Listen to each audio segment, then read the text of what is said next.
Welcome to another episode of GeekOutdoors.com. Now, as any gamer would remember, last year had two of the biggest Kickstarter campaigns for a video game ever, or in this case, video games. One is Shenmue 3, which, if I recall, this is actually the most highly funded video game in Kickstarter history. It raised over $6.3 million. And then the second one was Bloodstained, which raised over $5.5 million. I'm sorry, $5.5 million. And before that, the highest campaign for Kickstarter project for a video game was actually Mighty Number 9. But I didn't actually donate to Mighty Number 9, but I did donate both to Bloodstained and to Shenmue 3. And just my email right here. So this is the latest update. This is from the Kickstarter campaign for Bloodstained, and this one was for Shenmue 3. Now the thing is, the emails I got, it wasn't really actually it was nothing different from the actual updates to their campaign page, but the campaign page is actually bigger. So let me go back to the website. So for the Shenmue 3 project, in terms of the campaign, there's really nothing new, but I'm going to talk more about updates to Shenmue 3 after I talk about Bloodstained. But from their campaign page, there's really nothing really new, to be honest with you.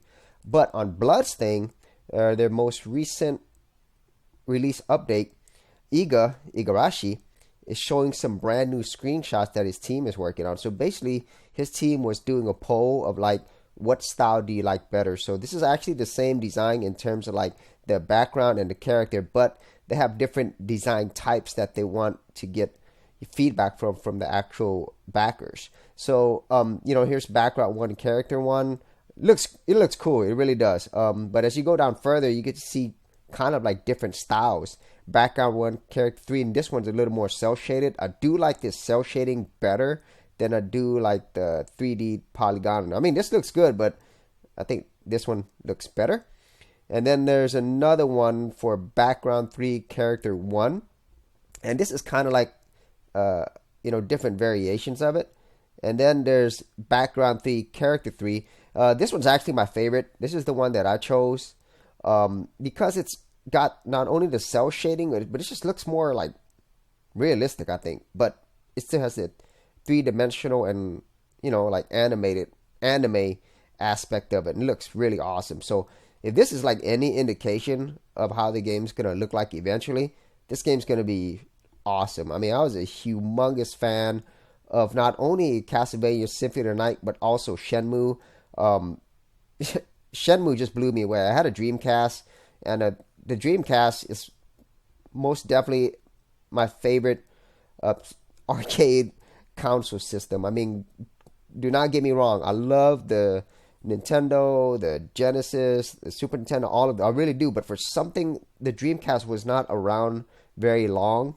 But man, the games on it were just amazing. And it was the first, I guess, console system that actually had graphics that were equal to or better than the arcade. I love the Dreamcast. I wish it didn't die away, to be honest with you. And as for Castlevania Symphony of the Night, man, I really have no words to explain how talented Igarashi and his team were. I mean, to this day, I could still play Symphony of the Night, even though it was first released on the PlayStation 1, and still just be in awe in the gameplay, the graphics, and the sound. It was just amazing. So I'm confident, Igarashi and Yu Suzuki, they're going to do not only for themselves, but also for the fans to make a game that lives up to the talents that they have. Now, this update, this is awesome, by the way. Obviously, I'm waiting for any more updates that they have. Now, Shenmue, there's this website called Shenmue Dojo, and they're basically like a fan service site, but they also have a YouTube channel too. And so they have some recent news on Shenmue 3. A few weeks ago, there was actually this Magic 2016 conference in Monaco, and Monaco is in France, and the co-producer of Shenmue 3, this is actually from Shibuya Productions, they showed some fresh new screenshots on this screen. They're not great, to be honest with you, because they're actually on the screen. I don't know if you could see that. Yeah, so they're yeah, it's kind of blurry. So that was like a few weeks ago that they actually released this particular screen press, and it's actually all in French because they're in Monaco and they're French. However, just the other day, look at that. Oh man, that looks so good. This is actually an update. This is once again an interview with Cedric Biscay, who is actually the co-producer at Shibuya Productions. And Shibuya Productions is the company, and Shibuya is actually a place in Tokyo, Japan. It's a district.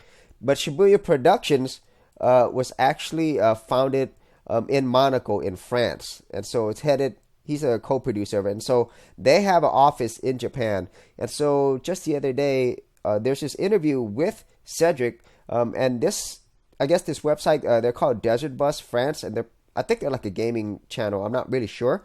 But this is like a 22-minute interview. And this asked this guy, the co-producer, a lot of questions about Shenmue 3, such as, whether or not they're going to have any other versions of this game on anything outside of the PS4 and PC. Everybody's hoping they're going to make other versions. And he's confirming a couple of things. It's only going to be available on this platform for now, but there's nothing that say that it might not be released later on. That's just something that the backers kind of already knew. But some new revelations that I didn't know about was he discussed more about how this project came about, because Shibuya Productions, they're going to be producing it, but EaseNet's going to be developing. And he was talking about the Kickstarter controversy where people were basically saying Sony is going to be funding this. And, he reiterated that it's just going to be Shibuya and EaseNet, and Sony's going to have very little involvement other than the marketing end of it. And also, he talks about how this whole project came about, how he met Yu Suzuki in 2013 pitching Shenmue 3, and that how there were other companies who wanted to do this as well, and how they met in California and San Francisco, and discussed all of this. And another revelation, more details of it, but how Sega owns the intellectual property for Shenmue, and the fact that at least for the release of Shenmue 3, they're only going to make money off the sales of Shenmue 3, but Sega still owns all the intellectual property, so any types of merchandise and so forth that's made off the game will technically still be owned, and sales will go back to Sega, which makes sense, and which is good. And also another thing is that he talked about Sega maybe possibly he wants this to happen. There's no confirmation yet, but it would make sense if Shenmue 1 and 2 were re-released in HD prior to the release of Shenmue 3, which would help a lot in garnering more sales. And so quite an interesting interview. It's kind of long and it's all in French, but there is subtitles down here. But he is the co-producer of Shenmue 3. And, there were a lot of things that he couldn't talk about. But, just some interesting tidbits. And for all the backers out there, we got to kind of understand that these games take a long time to develop.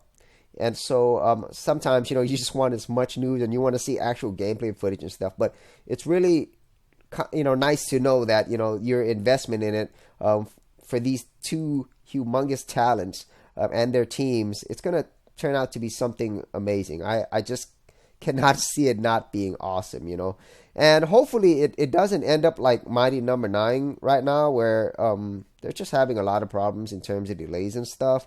I'm confident these two games are not going to end up in the same way, hopefully not.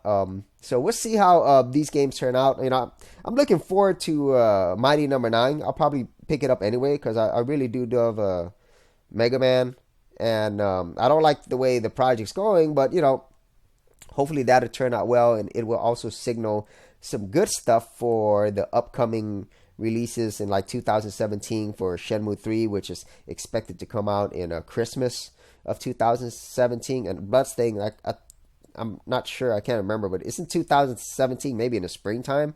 So I cannot wait for these two games to come out, and anybody else who back these two games, leave your comments and ideas below. What do you think about these games? What do you think about Kickstarter? Any thoughts on number 9?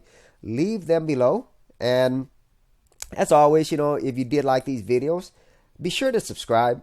And for full written content, audio content, and additional geek stuff, head over to geekoutdoors.com. And I'll see you on the very next episode.